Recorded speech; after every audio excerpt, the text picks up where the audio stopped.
In this video, I will try to describe how to set up the differential equations to figure out the voltages in this diode capacitor circuit. I'm not going to name it anything because this is not one of the standard circuits. This looks like a diode doubler circuit, but with the diode and the capacitor in the second loop switched. So it really could behave differently. Let's just find out, shall we?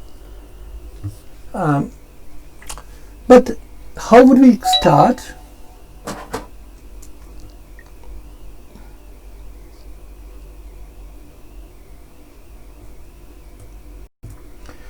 In this video, I'm going to try to describe how to write down the differential equations for a particular diode capacitor circuit, and then I'm going to show you how to solve these differential equations making use of the odeint function from the scipy module of Python. You may of course use some other method for solving the differential equations, but scipy provides you with rather nice ways of solving equations, so why not make use of that and cut down on your work a bit. Now, one of the first things we have to do is write down the differential equations for these node voltages V1, V2, and for simplicity I have also shown the loop currents I1 and I2 here. Now, we are going to assume that the capacitors are identical, so are the diodes, and both diodes obey the same basic equation. If the voltage across the diode from the P to the N side is given by V, then the current through that diode ID is going to be IS, the reverse saturation current, e to the power V by Vt minus 1, where Vt of course is the temperature in voltage units. Okay, so now let us try to write down the differential equations that will come about, but let us do this in steps. I would suggest that the best thing to do would be to first write down the equations for the two diodes, and for that notice that the current through the diode D1 is actually given by I2 minus I1, right? Because I2 is flowing in this direction, I1 in the other direction. So the current through the diode from the P to the N side is I2 minus I1, and that's going to be given by ID, this function of the voltage drop across the diode. But the voltage drop across the diode from the P to the N side, which is what goes into this expression here, is actually minus V1, so that's what goes in here. Well, what about the other current? For the other diode, the current through it is I2 and the voltage across it is V2, so you get ID of V2. Of course, this means I already know I2 as a function of the voltage V2, and I1 is easy to find out. I1 can just be found out by writing this as I2 minus ID of minus V1. Of course, you might say that it's a better idea to actually rewrite I2 as ID V2, so that this expression for I1 becomes ID V2 minus ID V1. But as you will see, computationally it's more efficient to actually keep the equations in this form. Now, these are the equations that we get starting from the diodes. What about the capacitors? For the capacitors, remember, the voltage across the capacitor times the charge times the capacitance is a charge across it, and the rate of change of that is the current which is going to flow through this. So if you look at the first capacitor here, the voltage across it is given by Vi minus V1. So if you multiply that by the capacitance and then differentiate that with respect to time, you get the current flowing through it from the Vi side to the V1 side, that's I1. What about the other capacitor? Well, the voltage drop across it is V1 minus V2. So you directly get this, because I2 is also the current flowing from V1 to V2 across the capacitor. So putting these two together, I will get the differential equations obeyed by V1 and V2. in particular, I can immediately see that dV1 d2 is actually given by dVi dt, the input voltage, derivative of the input voltage, minus I1 by C, and dV2 dt is given by dV1 dt minus I2 by C. Once again, I could have substituted the previous expression for dV1 dt here, but it's again computationally more efficient to leave the four equations exactly in the form shown here. So with this background, let us now try to solve these differential equations using the scipy module. So let's open a terminal, and I'm going to write a program which will do the job for me. So I've already opened my favorite editor. You could of course use any editor you want, and after opening this, I will just start by using the standard import mantras.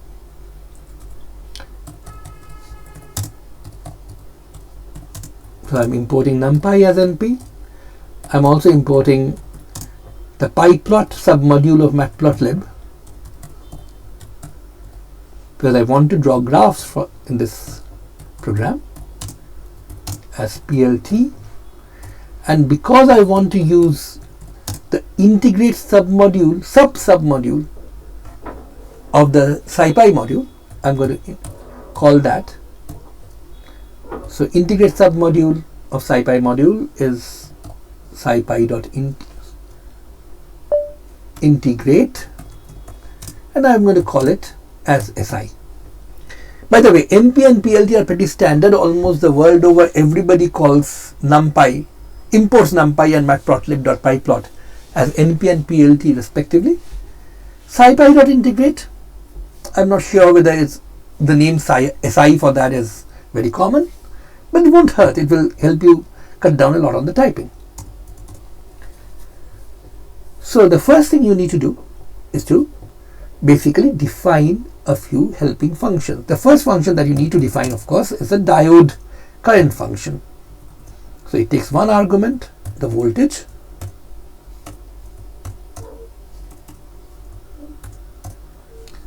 and it returns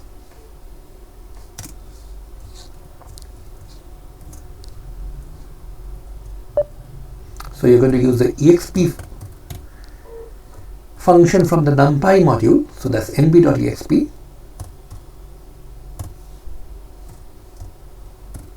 vt minus 1. Of course, I need to close this bracket here. So I've got the id function defined. Remember, exp from numpy is a universal function, a ufunc, which means if you give it an array to act upon, it's going to work on the entire array. So rather than give one single voltage and get the corresponding diode current for that, you can give it an array of diode voltages and get back an array of currents. Now, the real thing that we need to do is to use the odeint function to solve this the set of differential equations that I have written here. I2, I1 are things you need to calculate the derivative, but the actual derivatives are dV1 dt and dV2 dt given by these expressions here. So before we start writing the program, let me just point out that you can find out a lot about the odeint function by just looking at its online help. You just go on Google, search for odeint, and this is the standard documentation which pops up. One problem would be that the documentation has a lot of information and you actually don't need to worry about that much information. All you really need to know is that when you call it as scipy.integrate.odeint. Of course, what we will do is call it as si.odeint, because si is already our alias for scipy.integrate. And then comes three things. You have a func to give, you have y0 to give, you have t to give. Then there are a lot of other things which are actually named arguments, I will not go into them right now because understanding them is not necessary for what we want to do. Notice that what does it do? It solves this equation dy dt equals some function of y and t. But what is important is this y can very well be an array. So because we are using the functionality of numpy, what we can do is we can start with an array which contains v1 and v2 as its two elements, and then in one shot use the function func to return the two derivatives, and that's really what you need.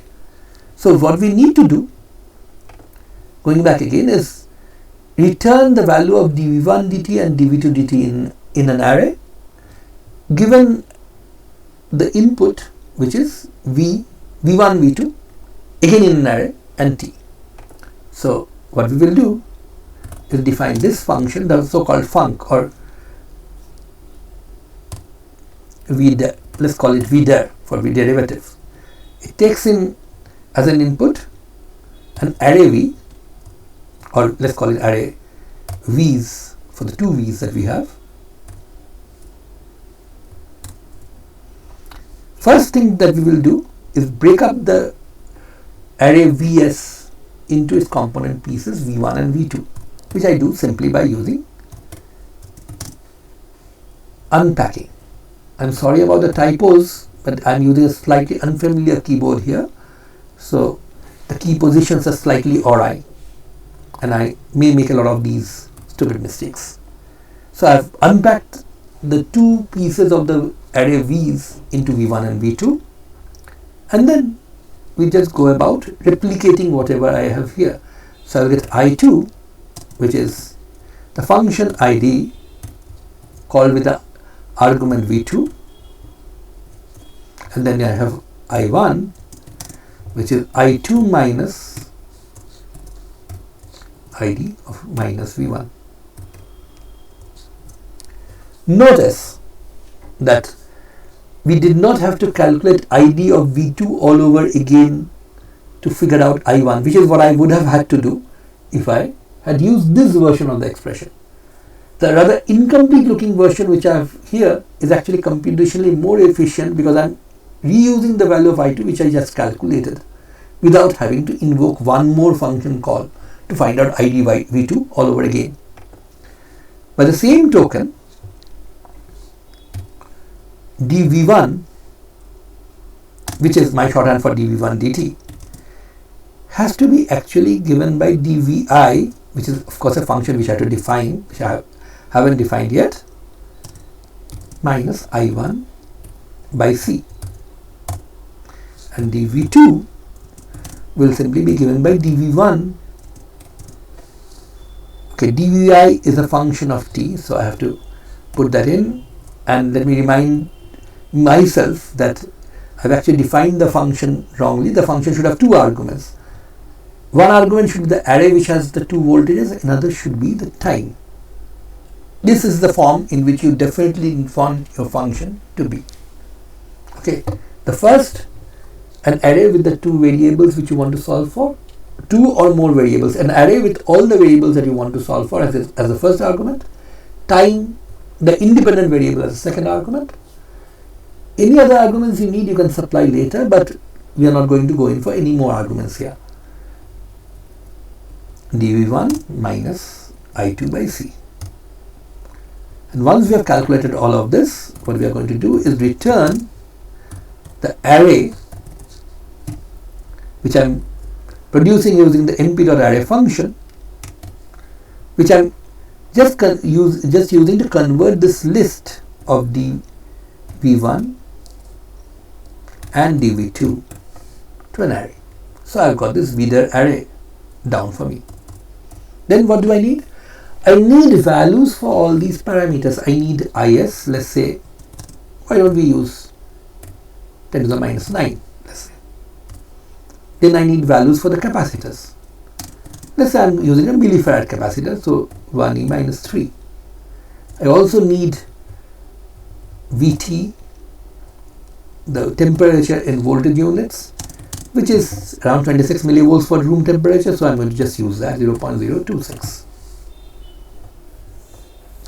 So current, of course, here is in amperes, voltage in millivolts, capacitance in farads, and so on. And I think I have covered all the parameters that are needed to calculate the various functions here.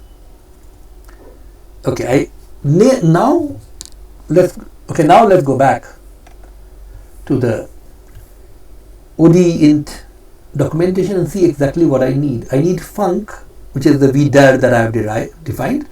Notice func has arguments y first, the dependent variable, then the independent variable t, and ignore this or func ty for the time being. This is the form that you really want. Y, of course, could be just a single floating point number, could be an array. When you are solving coupled differential equations, you need it to be an array. So, and then what do you really need after that? You need y0. Y0 is the initial condition on y. Can be a vector, of course, will have to be a vector now. Vector is just another way of calling something a one-dimensional array. It can be an array. In fact, in this case, it has to be. T is an array which is a sequence of time points for which to solve for y. The initial point must be the first element of this sequence. So what I will do is I will simply assume that I want to find out the value of the output for a sequence of an equally spaced sequence of numbers. Let's call that t's, which I create by using the linspace function. np.linspace, starting from 0 time to maybe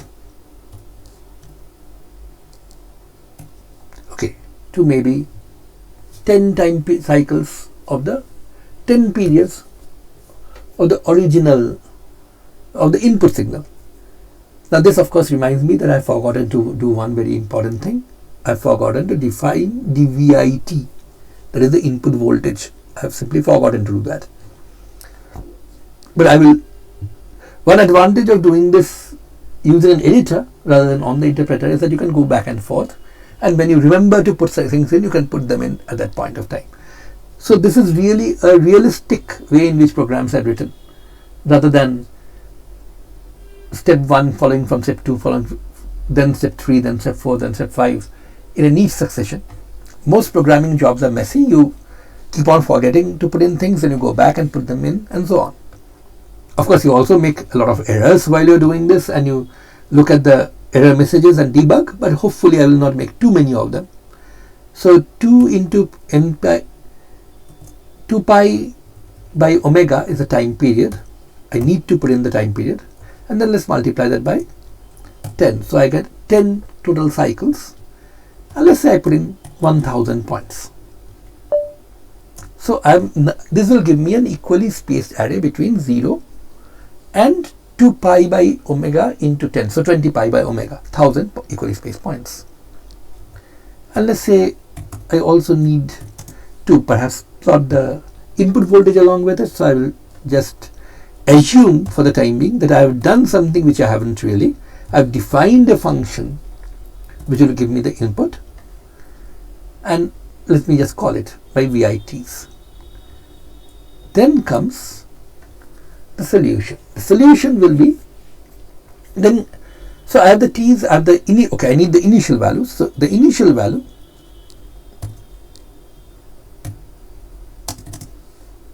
is an array here, because there has to be 2 initial values, both for v1 and v2, and let's assume that both of them start from 0. But before I forget, let's go back and define the function vi and the function dvi, which are both needed for this. So, oops.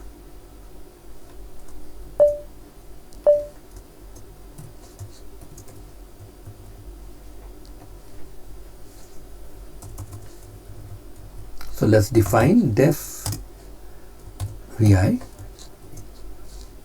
So if I give it a single t as an argument, what I wanted to return is a So which is the amplitude times the sine function from the NumPy module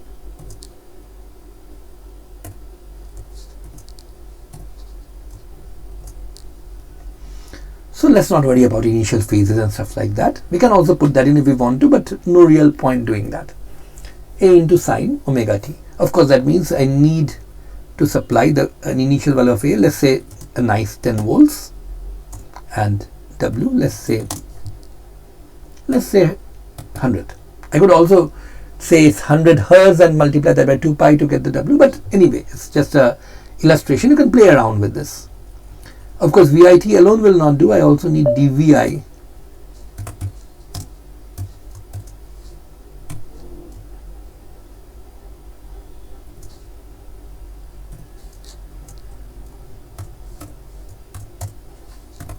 And that is straightforward. It's just omega into A. Of course, I'm not typing omega. I'm just typing plain W, but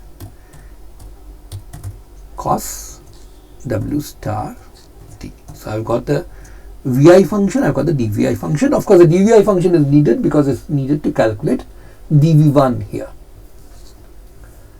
So now I have everything that I need. I have the array of t values for which I need my answer. I have the initial value of the variables v1, v2, and I also have a function, namely this vdir, which gives me the derivatives when I supply it the array v1, v2 and the time.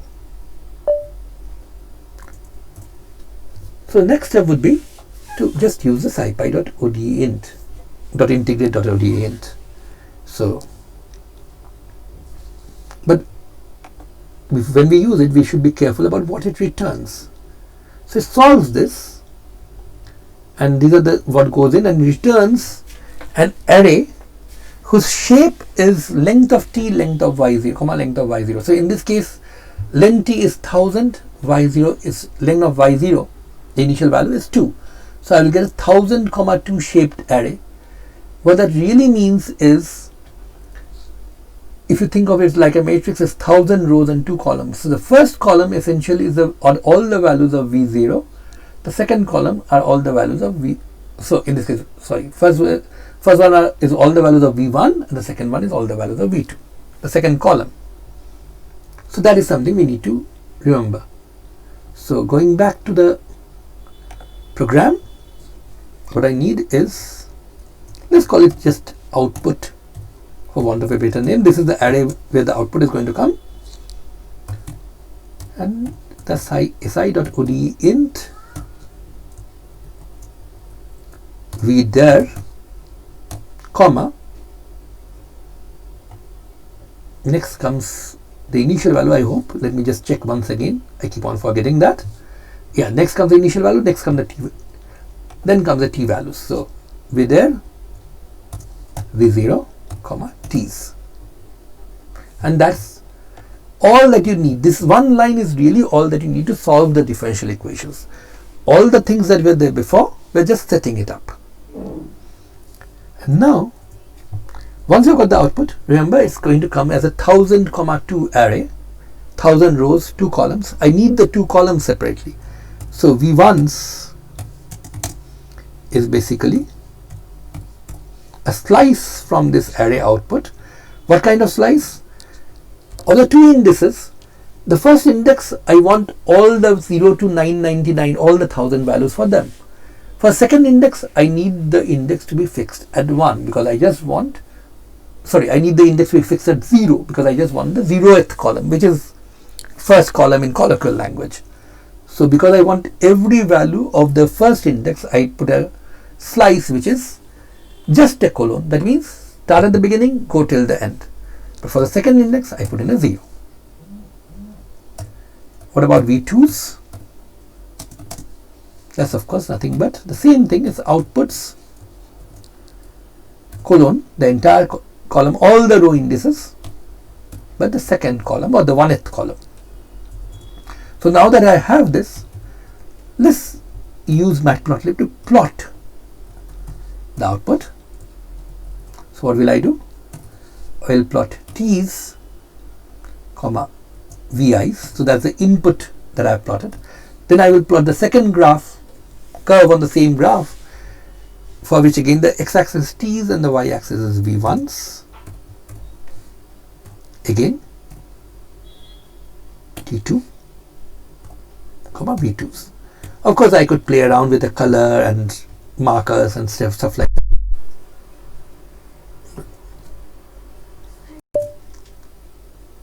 But I will keep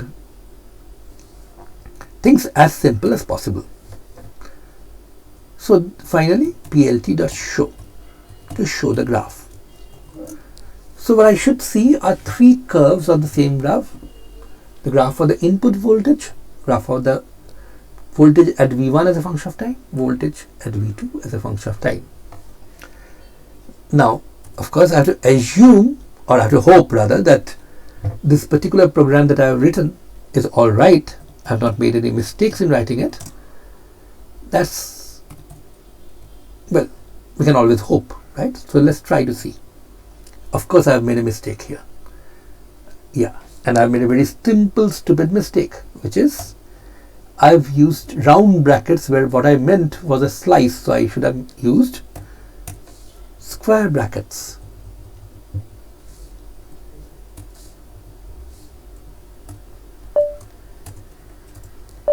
So now that we have found our first stupid error and corrected it, let's hope there will be very few left. It's apparently running.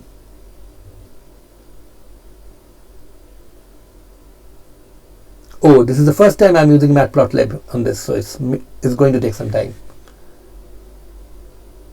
Okay, now I have made another very stupid mistake, which most of you may have spotted already when I wrote the program. I put in T2 whereas I meant T's.